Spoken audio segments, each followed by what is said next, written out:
My name's Colin Wiebe, and I'm originally from Victoria, British Columbia, and I have a very musical background, and music has always kind of been part of our family.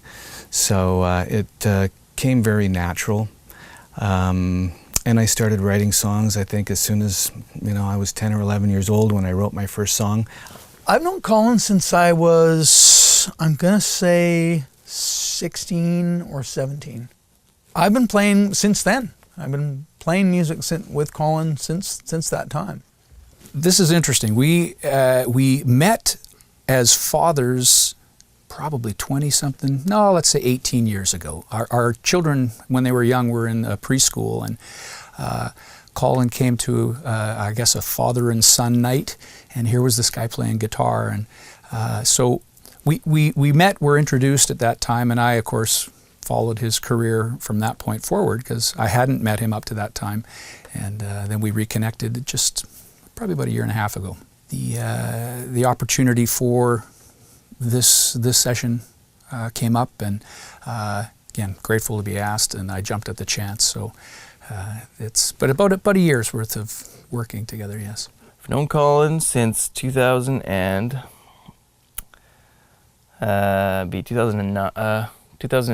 I think, and I met him through Marty Kramer for Legends of Rock gig. I was playing with that core band for a while with the Elvis impersonators and whatnot. So yeah, he was the musical director for that. So I met Colin in about 2008 when I was working at a studio called Rock Beach Recording. Actually, it was formerly Rock Beach, and now it's Blue Frog Studios.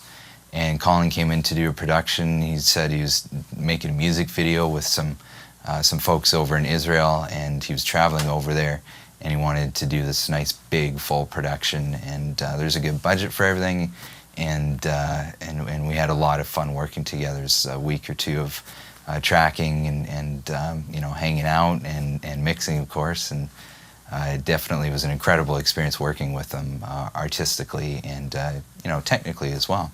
Tonight is about inspiring, and I just want to inspire the people in the audience to consider their own journey as we age, as we get older. Some of the things that we thought were important when we were younger are no longer important as we grow older. So tonight's message is really about the journey and about to enjoy every minute.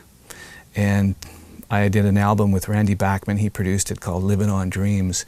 So Henry David Thoreau said, live your dreams while you're awake, something like that.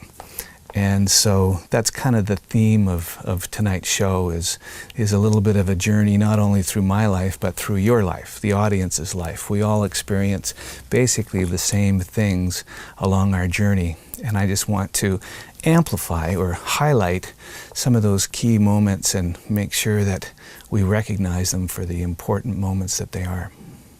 Well, first of all, listening, just hearing the music is very uplifting. A lot of his songs are very uplifting, both from a lyrical content and then as a musician and a listener.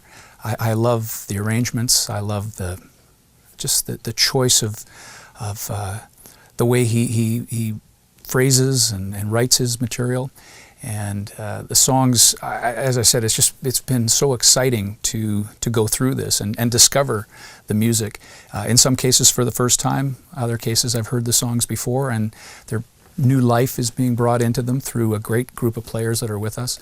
So I think the audience is in for a real treat with this show, no doubt.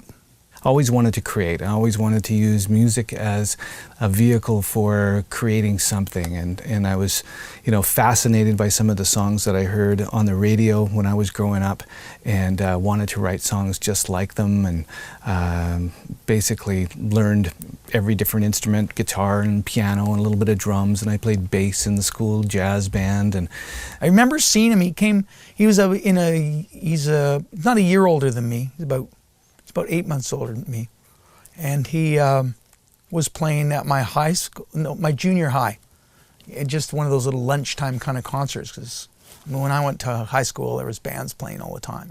There's high school dances and little things like that. So he was in a band. Can't remember who else was in it. He was playing bass actually. He had a blue leather jacket on with his collar sort of up, and I don't know, he was doing Steve Miller and whatever else was on the radio at the time. Writing, to me, at the early stages was just a creative outlet and a way of expressing myself. As an artist, to me, the meaning of the word record or album is to really capture a moment in time. And so things and ideas would grab me. And for example, I'd hear a phrase and go, oh, I like that. I want to make a song up about that. Or I'd hear a groove or a particular chord progression and go, I really like that. I'd like to use that in a song.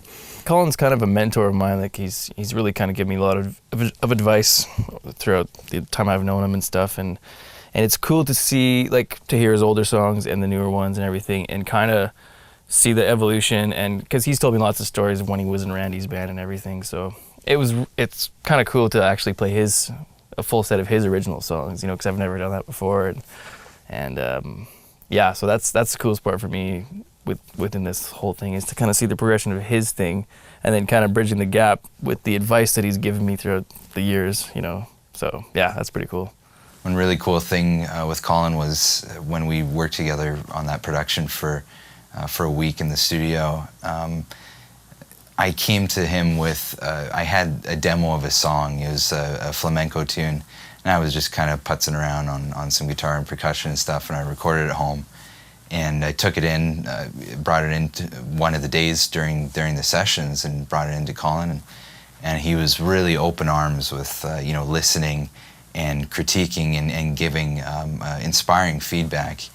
He listened to the song, and he wrote you know, just words that came to mind, and you know, verse or no verse, chorus, anything, just words and concepts and kind of pictures, you know, to help paint the overall picture of the song. And he also said, you know, wow, Victor, you gotta listen to this artist named Jesse Cook.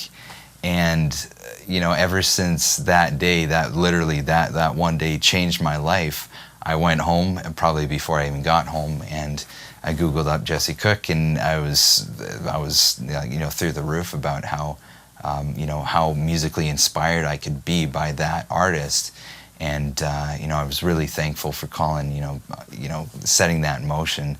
Keep doing what you're doing, and not only does he inspire people through great humanitarian work that I know it's a big part of his life. He's very humble about that, and I'm really inspired by him in his approach to giving through his music, and entertaining, and just being part of this fantastic ride, as he calls it. And yeah, I would say, Colin, you know, you made a difference in my life, and I know he makes a difference in others. And you know, just keep on doing what you're doing.